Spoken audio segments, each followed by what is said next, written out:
Greetings, this is Dr. Carlson, and this lecture video is on data-driven decision-making.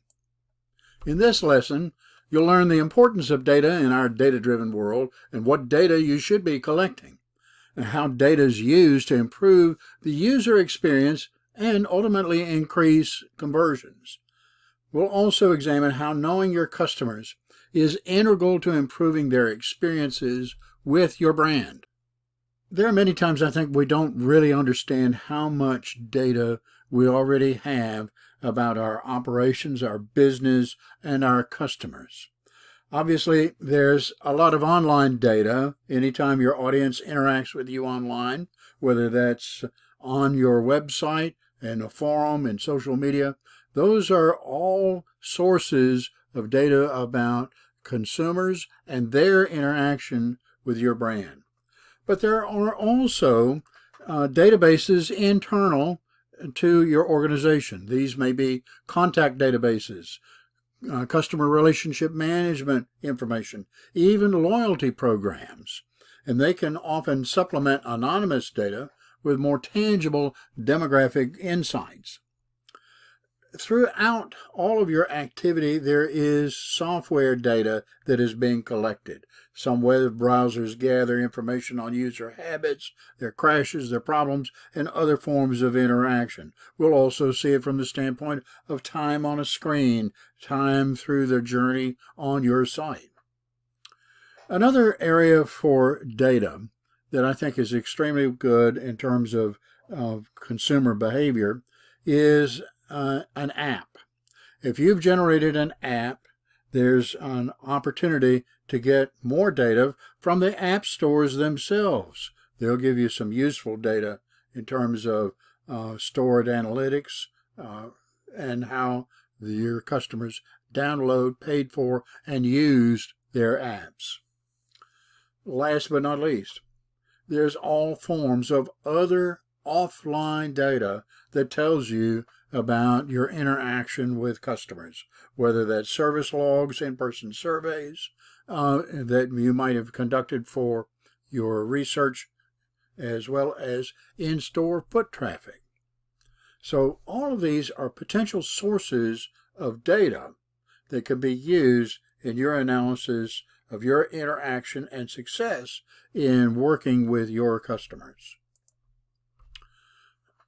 Outside of this, there are other data components that we need to look at. This is often the external data about an organization and an industry and an economy.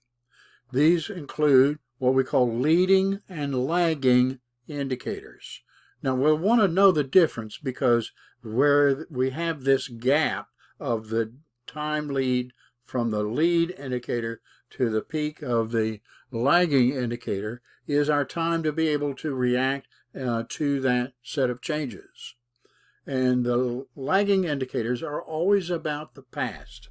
We may have some data that is current, today's interactions, but more often than not, what we really want is a handle on the future indicators. Are there any economic or environmental data elements that can affect your brand and how it performs? These future indicators can help you define your strategy for moving your business forward as those conditions change. So let's understand what these are within the context of our own organization. I'm taking an example of someone who's in the business of providing products directly to a customer. In this case, the lagging indicators, they're about the historical actions. Where are we? What kind of revenue have we generated per customer? How much churn do we have in our customer base? And our sales activities. That's all lagging. That is history. What we're looking for are the leading indicators that we use rates of change, for example, the volume growth in new clients, how our margin is changing over time. And that is usually an indicator of overall profitability. At the customer level, let's look for sentiment analysis and make sure that we're positively increasing our position as satisfaction and awareness with our customers and potential customers. What kind of product adoption rates do we have? Again, a ratio. On the supply chain side, yeah, we can look at the cost of inventory, the degree to which we had a pattern of on-time delivery, but more importantly is our turnover rate and the number of times that we're able to fully satisfy the order at the time it is placed. These are indicators of the effectiveness within our supply chain.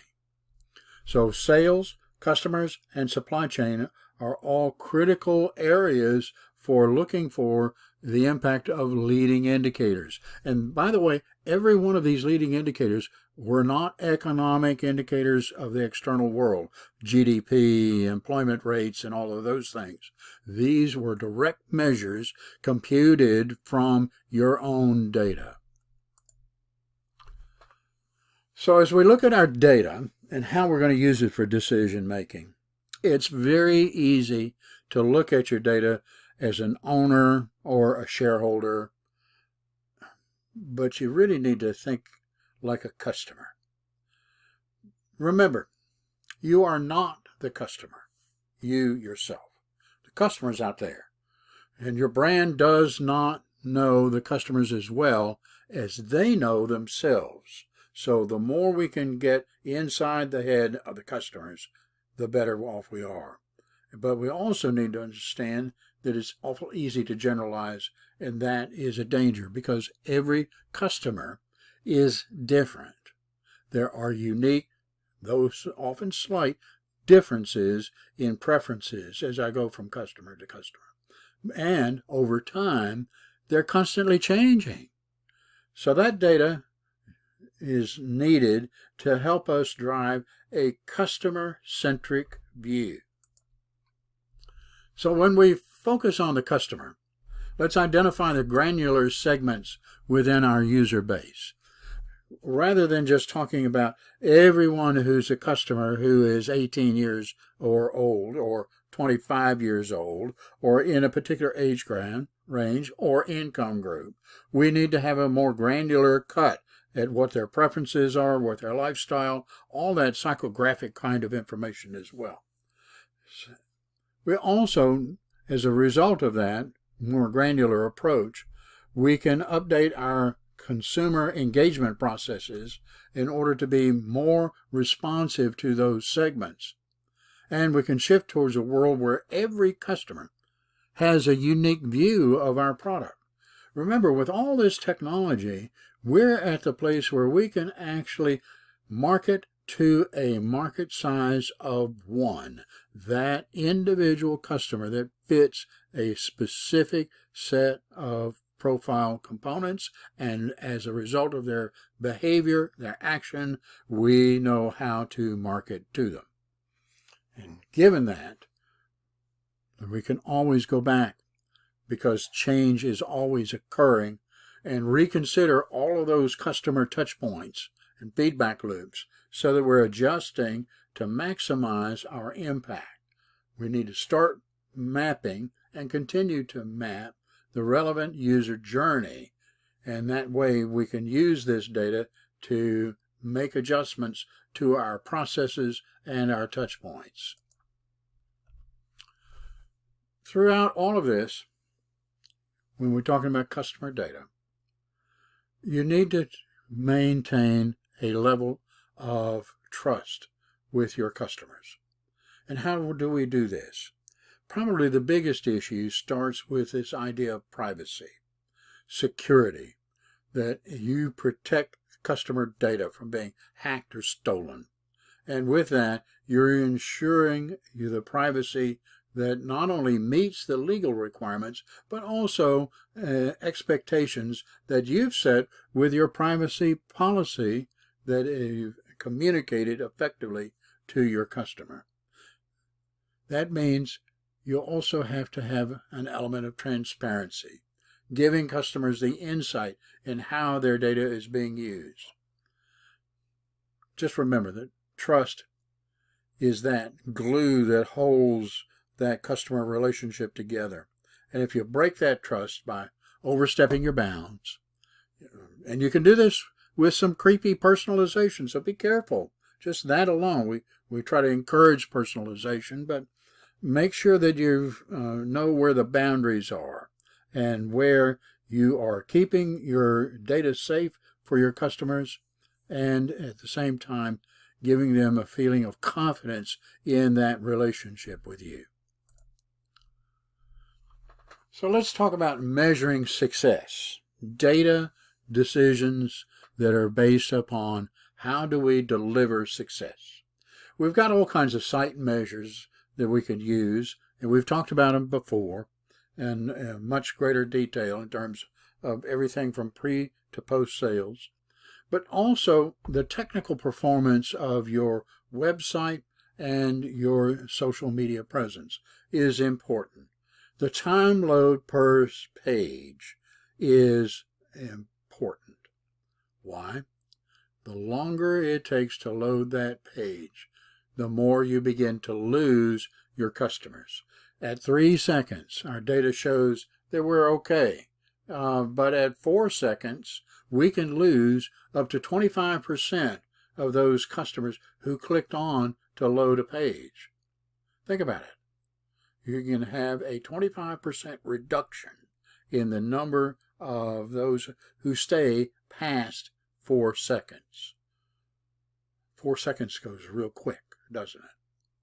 So always keep in mind, it may be the greatest graphic in the world, but if it takes 10 seconds to load, you've lost significantly in the retention of customers to actually view the page. Now, there are traditional measures of business success. Often we look at it from a sales and service perspective. Not only the values that are being exchanged, but the number of customers that we keep, that retention, and new customer acquisition. That's all on that sales side. But on the operations side, how well are we fulfilling our orders? What's our order processing time? The number of stockouts that we have, and whether or not we can effectively substitute a different product for the customer. Remember, if you have a stockout, you need to make it real visible right up front. Don't wait till the order is put into the hopper and then tell them you're out of stock. Make it visible right on the screen as you present the product. Here's the things that I have in stock, and oh, by the way, you want this one? It's out of stock. But if you're going to have an out of stock, make sure that you also have some information about when you expect new inventory in. On the marketing side, we're always looking at our campaign results against our objectives. But there's another measure that we should always look at that goes beyond what we can collect directly in our operational data. And this is about customer loyalty. Yes, I can see how well I've retained customers, but how do they feel about it? There's this idea not only of sentiment analysis that we can see, but also what's called a Net Promoter Score. This one measure has probably been the most effective one introduced in the last decade to really measure the loyalty of a customer. So throughout all of this process, in order to be effective in your decision making, we need to use a data-driven approach. And in order to do that, we have to track, we have to analyze, and we have to always look back at our processes, procedures, and technologies to optimize the effect of what we've invested to communicate and operate with our customers. So in this lesson, we talked about data and some of the data you should be collecting and how it's used to improve the user experience and increase conversions. Just remember, knowing how your customers react is integral to improving their experience with your brand.